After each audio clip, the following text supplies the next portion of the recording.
सच बोलना बेहतरीन आदत है। ये अहमद है। अहमद आज थोड़ा परेशान है क्योंकि इसने अपना होमवर्क नहीं किया और अब वो सोच रहा है कि क्या करे। अहमद अपने दोस्त से बात कर रहा है। मैं टीचर से झूठ बोल दूं कि मेरी तबीयत खराब थी। दोस्त, लेकिन अहमद, झूठ बोलने से मसला और बढ़ सकता है। अगर टीचर को सच पता चल गया तो क्या होगा? अहमद सोचता है और फिर फैसला करता है। तुम ठीक कह रहे हो, मैं सच बोलूंगा। अहमद टीचर के पास जाता है।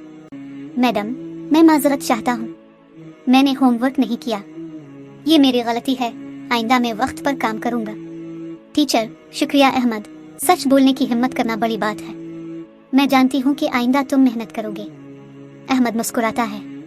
दोस्त, देखा, सच बोलने से एतमाद बढ़ता है और लोग आप पर भरोसा करते हैं। हमेशा सच बोलें क्योंकि सच्चाई सबसे बड़ी ताकत है। सच बोलें, ईमानदार रहिए।